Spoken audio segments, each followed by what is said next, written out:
ഈശോ മിശിഹായിക്ക് സ്തുതിയായിരിക്കട്ടെ. Golgotha, the call for repentance, അനുതാപത്തിൻ്റെ ക്ഷണം. ഫെബ്രുവരി 15 നോമ്പ് കാലത്ത് തിരുവചനത്തിലൂടെ നമ്മൾ നടത്തുന്ന യാത്രയാണ് ഗോൽഗോഥ. പാപബോധത്തിൻ്റെ, അനുതാപത്തിൻ്റെ ചിന്തകളുമായിട്ട് നമ്മൾ നടത്തുന്ന യാത്ര. ഉൽപ്പത്തി പുസ്തകമാണ്, പ്രത്യേകിച്ച് ക്രിയേഷൻ സ്റ്റോറിയുമായിട്ട് ബന്ധപ്പെട്ട ഗാർഡൻ ഓഫ് ഈഡനാണ് നമ്മൾ ധ്യാനിച്ചു കൊണ്ടിരിക്കുന്നത്. ഏദൻ തോട്ടത്തിലെ ചിന്തകളൊക്കെയാണ് ഈ ദിവസങ്ങളിൽ നമ്മുടെ ധ്യാനം. ഇതിങ്ങനെ ധ്യാനിച്ച് പോകുന്നിടത്തോളം എത്തട്ടെ എന്ന് വിചാരിച്ചിട്ടാണ്.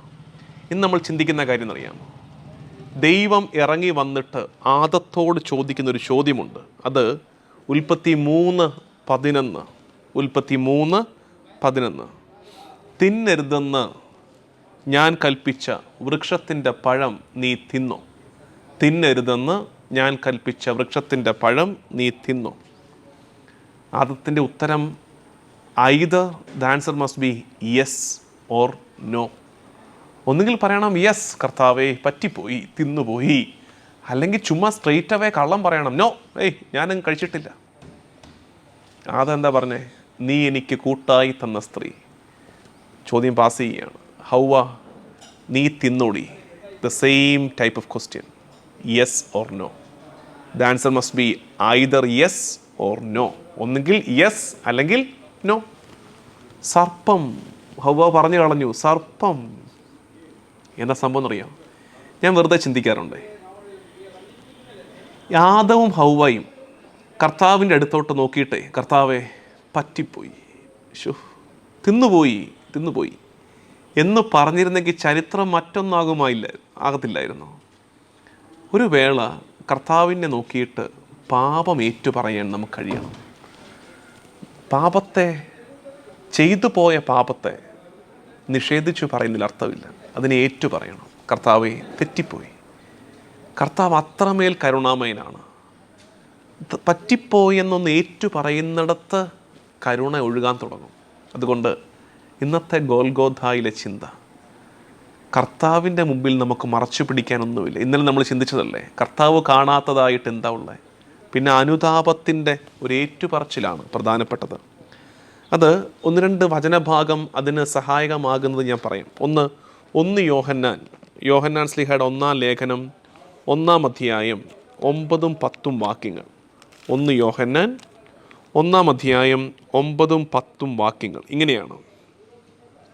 8 തൊട്ട് പറയാം. നമുക്ക് പാപമില്ലെന്ന് നാം പറഞ്ഞാൽ അത് ആത്മവഞ്ചനയാകും, അപ്പോൾ നമ്മിൽ സത്യമില്ലെന്ന് വരും. അതായത് പാപമില്ലെന്ന് പറയാൻ, എന്നിൽ പാപമൊന്നുമില്ലെന്ന് പറയാൻ ആർക്കാ പറ്റുന്നത്? അത് ആത്മവഞ്ചനയാണ്. നമ്മൾ നമ്മളെ തന്നെ പറ്റിക്കുകയാണ്. അതിൽ സത്യം, നേര് ഇല്ല. എന്നിട്ട് ബാക്കി പറയുന്നു, എന്നാൽ നാം പാപങ്ങൾ ഏറ്റുപറയുന്നെങ്കിൽ അവൻ വിശ്വസ്തനും നീതിമാനുമാകയാൽ പാപങ്ങൾ ക്ഷമിക്കുകയും എല്ലാ അനീതികളിൽ നിന്ന് നമ്മെ ശുദ്ധീകരിക്കുകയും ചെയ്യും. പാപം ഏറ്റുപറയുന്ന ക്ഷണത്തിൽ കർത്താവ് ക്ഷമിക്കും. അതുകൊണ്ട് ഈ നോമ്പ് കാലം കുമ്പസാരത്തിൻ്റെ കാലമല്ലേ? ഒത്തിരി പേര് കുമ്പസാരക്കൂട്ടിലേക്ക്, കരുണയുടെ കൂടാരത്തിലേക്ക് ഒഴുകിയെത്തുന്ന കാലമാണ് ഈ നോമ്പ് കാലം. അപ്പോൾ ഈ വിചാരത്തോടെ പാപം ഏറ്റുപറയുന്നെങ്കിൽ, പാപമില്ലെന്ന് പറഞ്ഞാൽ നമ്മൾ വഞ്ചകരാണ്, നമ്മളെ തന്നെ വഞ്ചിക്കുകയാണ്, നമ്മളിൽ സത്യമില്ല. പാപം ഏറ്റുപറയുന്നെങ്കിൽ അവൻ വിശ്വസ്തനും നീതിമാനുമാകയാൽ പാപങ്ങൾ ക്ഷമിക്കുകയും എല്ലാ അനീതികളിൽ നമ്മെ ശുദ്ധീകരിക്കുകയും ചെയ്യും. അതുകൊണ്ട് കർത്താവിൻ്റെ കരുണയിൽ വിശ്വസിച്ച് പാപം ഏറ്റുപറയുന്ന കാലമായി ഇത് മാറട്ടെ. ഇനിയുമുണ്ട് സുഭാഷിതങ്ങൾ 28:13. സുഭാഷിതങ്ങളുടെ പുസ്തകം 28-ാം അധ്യായം 13-ാം വാക്യം. അതിങ്ങനെയാണ്: തെറ്റുകൾ മറച്ചു വയ്ക്കുന്നവന് ഐശ്വര്യമുണ്ടാവുകയില്ല, അവ ഏറ്റുപറഞ്ഞ് പരിത്യജിക്കുന്നവന് കരുണ ലഭിക്കും. തെറ്റുകൾ മറച്ചു വയ്ക്കുന്നവന് ഐശ്വര്യമുണ്ടാവുകയില്ല, അവ ഏറ്റുപറഞ്ഞ്. പ്രോവർബ്സ്, സുഭാഷിതങ്ങൾ, പ്രോവർബ്സ്, അത് 28-ാം അധ്യായം, ചാപ്റ്റർ 28 വേഴ്സ് 13. നേരത്തെ പറഞ്ഞത് the letter of saint John, chapter 1 versus 9 and 10. ഇവിടെ നമ്മൾ കാണുന്നത് 28:13 തെറ്റുകൾ മറച്ചു വയ്ക്കുന്നവന് ഐശ്വര്യമുണ്ടാവുകയില്ല, അവ ഏറ്റുപറഞ്ഞ് പരിത്യജിക്കുന്നവന് കരുണ ലഭിക്കും. പ്രിയമുള്ളവരെ, ഗോൽഗോഥായിൽ ദ കോൾ ഫോർ റിപ്പൻറ്റൻസ്, അനുതാപത്തിൻ്റെ ക്ഷണം മുഴങ്ങുന്ന ഈ ശുശ്രൂഷയിൽ ഇന്ന് നമുക്കുള്ള ഓർമ്മപ്പെടുത്തൽ, തെറ്റിപ്പോകാത്തത് നമ്മളിൽ ആരുണ്ട്? ഇടറിപ്പോകാത്തത് നമ്മളിൽ ആരുണ്ട്? കർത്താവിങ്കിലേക്ക് തിരിഞ്ഞ് കർത്താവെ തെറ്റിപ്പോയി, ചെയ്തു പോയി എന്നേറ്റു പറയുന്ന നിമിഷത്തിൽ കർത്താവിൻ്റെ കരുണ നമ്മളിലേക്ക് ഒഴുകാൻ തുടങ്ങും. നമുക്ക് പ്രാർത്ഥിക്കാം. കർത്താവും ദൈവമായി ശംസിഹായി, ഞങ്ങൾ ചെയ്തു പോയ പാപങ്ങളെ എളിമയോടെ ഏറ്റുപറയുവാൻ, അങ്ങനെ നിൻ്റെ കരുണയുടെ പാത്രങ്ങളാകുവാൻ ഞങ്ങളെ സഹായിക്കണേ.